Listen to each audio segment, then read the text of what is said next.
Alright, ladies and gents, so let's wrap up our discussion on the third line of defense of your immune system. So we're still talking targeted defenses, we're talking the fact that your immune system can recognize and as a result also remember different infections. So part of that discussion then, we need to talk about the difference between the primary and secondary immune response. And really what the difference is this the first time your body is seeing this pathogen or have you seen it before? So when we talk about the very first time your body actually gets exposed to a pathogen, we're talking about your primary immune response. Your body doesn't have an ability to specifically recognize this pathogen because it's never come across it before. So as a result, this is your sort of slower response. It's going to take 4 to 7 days, until we sort of ramp up the clonal selection and the proliferation where we're making a bunch of cells to make antibodies to differentiate and actually fight the infection. That being said, after you've seen this for the first time, your body will hang on to those memory cells then. So that future exposure to that same pathogen, we're now able to multiply much faster, much quicker, and so the response should be better. The first time, however, that response is going to be slow, it's going to be weak, because it's going to take time for your body to recognize that there's a pathogen in the first place and then try to figure out how it's going to fight it. Every time you get exposed to that same pathogen, however, from there on forward, those memory cells are going to be around. They're going to be able to specifically recognize and now target that pathogen because it knows what to do. So that target antigen is going to hook up to those antibodies that are hanging off of your memory cells, and we're going to produce a much stronger response and a lot quicker response because we know what to do. We've seen it. So let's just assume that primary response, that first time you see it, you've got one cell that just so happens to have the genetic structure necessary to make a matching antigen-antibody connection. So that first time, you're taking a single cell that now needs to recognize, make more of itself, differentiate, and you can get that initial response. It's going to take time, it's going to be slow, it's going to be weak. But the next time that you come in contact with that, you now got 4 cells that are hanging around as memory cells that can recognize that antigen on that pathogen. And so now I've got 4 cells that can go through mitosis, differentiate, and all of a sudden, your immune response is going to be able to ramp up the amount of antibodies in your body much quicker, much faster, and also just have more of them because you're starting off with more in the first place. So generally, most people don't end up seeing symptoms when they come across a pathogen for the second time, or at least if they do, that amount of symptoms is a lot less severe than it was the first time. So we can take a look at it this way. So here are those naive cells, right? These guys who have never come in contact with their corresponding antigen before. So the first time that I get infected, it's going to take somewhere on the order of 4 to 7 days to build up a stockpile of B and T cells that are effective, that are producing antibodies, that are neutralizing the pathogen. And then once we get back to our sort of homeostasis, those memory cells will stay around. All right. So if I look at how much antibody is present, there's not a whole lot, and it's going to take us a long time to get there. Now, that being said, the next time we come across that, right, here it is again. Now, I'm able to produce that amount of antibodies a lot quicker, and look at the sheer amount of antibodies that I can create. It's a lot higher than where I was down here. Here's another type of infection. So here's a different B cell, new infection, different type of infection from this one, and you can see the big difference. That's why they've overlapped it. So it takes a lot longer to build up, and I don't get nearly the amount out of it. Now, they'll keep B cells here, and then you'll continue to see this graph grow the next time they come into contact with it. So it really is a big deal when we see that. And that's useful from an evolutionary standpoint, because if I can remember, I can sort of evade my pathogen at least the second time I come across it. Now, that being said, there's also other ways we can look at the immunity that happens in your body. Do you actively acquire it, or do you passively acquire it? And then we can differentiate that into naturally or artificially. How do you get that? So let's sort of walk through some of the options here. So if we talk about active immunity, this is your body actually being exposed to the antigen, and thus your body is producing its own antibodies against that antigen. Now, where does that exposure come from?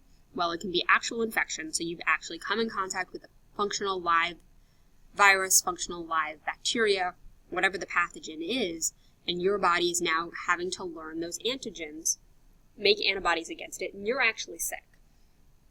The other option here is vaccination. So when we talk about vaccines, we're giving you some dosage of that pathogen, and that can look like a handful of things. We can potentially just give you the antigen itself, so I don't have to give you any sort of piece of the actual cell or actual virus, just the antigen is enough. Sometimes we are required to sort of grind up or heat dangerous pathogens so that they're no longer functional. Other times we can actually give your body a slightly different variation on that antigen or on that pathogen that wouldn't actually make you sick, but it's close enough antigen-wise, shape-wise, to get your body to learn it and actually function with an antibody that'll work on the real pathogen. Depending on the vaccination, you may get some different variation of this. Regardless, the purpose of the vaccination is to give your body the ability to learn what that antigen looks like, produce the antibodies against it, without actually giving you exposure to the real functional living pathogen that would make you sick. So the vaccine in and of itself won't make you sick. Right? That's sort of a big misconception. It can't. That's whatever they're giving you, whatever pieces of the virus or pieces of pathogen that they're giving you aren't functionally going to be able to make you sick. Now, that being said, things like the flu vaccine, everybody's like, oh my God, I get the flu vaccine and I get sick from it. No, you don't. But you may already have some sort of pathogen hanging out in your body's fighting it, and now we're giving you something else to sort of have to fight per se, have to make antibodies against, and you're already a little weakened, so you end up getting sick from the actual pathogen you came in contact with, some other cold or something, while your body is trying to also ramp up and fight that antigen you were given in the vaccine to build antibodies against it. That also being said, things like the flu vaccine, we're making those vaccines back in the spring before flu season. We're making predictions as to which strains of the flu are going to be prevalent, are going to be problematic that year. Because they literally can't give you a vaccine full of every antigen for every flu virus that exists. So they statistically pay attention to what's happening in other places in the world, figure out what they think the strains are going to be that are going to be common. That's what ends up in the flu vaccine. And more often than not, we sometimes don't get it right. So last year, for example, in 2017, that flu season was particularly bad. Why? Because we made a mistake. It ended up not being a strain that was in the flu vaccine that ended up becoming one of the most prevalent strains that sort of got passed around. So sometimes it doesn't work, not because the vaccine itself didn't do its job, but because we just got it wrong in terms of the strains we thought were going to be problematic. The other thing to keep in mind is sometimes a single vaccine is not enough. So there's a lot of vaccines, especially given to children, where they need a booster shot. And sometimes it's one booster, sometimes it's multiple boosters. So it really just kind of depends. Something like the Gardasil vaccine is a 3-dose shot. You need 2 additional boosters above and beyond that initial one to give you the immunity. Tetanus is another one, right? So every time you come in contact with that, they've got to give you that shot because it's not long acting, and we really don't know why. So we know for certain pathogens the vaccine does not last forever, and it's really sort of been trial and error to figure out which ones we needed booster shots for, which ones we could give you 1 dose and it was fine. And so that comes as part of the clinical trial studies. Why your body doesn't hang on to it forever, we don't know. If your body actively acquires it because of an infection, it seems to. But the vaccines, for one reason or another, don't necessarily always seem to last forever. So if it's not active immunity, then we're talking passive. And this is resistance to a pathogen, where your body acquired the antibodies from somewhere, but you never actually came in contact with the pathogen. So you never got the infection, or you never got the vaccine for it. So most often we see passive immunity in things like the antibodies that a baby receives from its mother. So those antibodies will cross the placenta while baby is still developing in the womb, and so that when that baby is born, it at least has some protection as it's coming out into this world where there are germs and pathogens everywhere.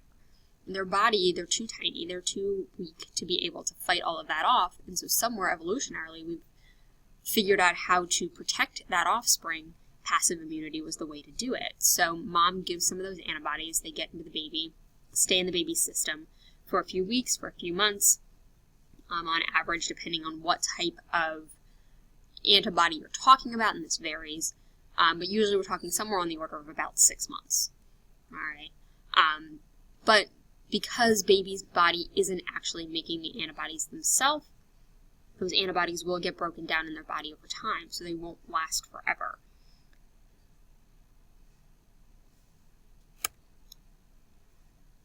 We can also take a look at, rather than it being something like mother to baby, right, where I'm naturally passively immune, we can also talk about artificially passively immune.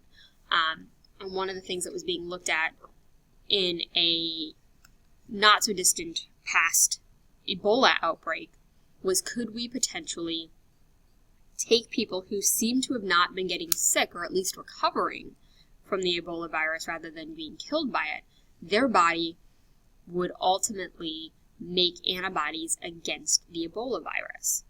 So what do? We take their blood, we filter out and acquire the serum, the antibodies from that immune person or that recovered person, and then we can give that to somebody who is currently fighting the Ebola. Now, that's passive, so their body will be able to clear the infection.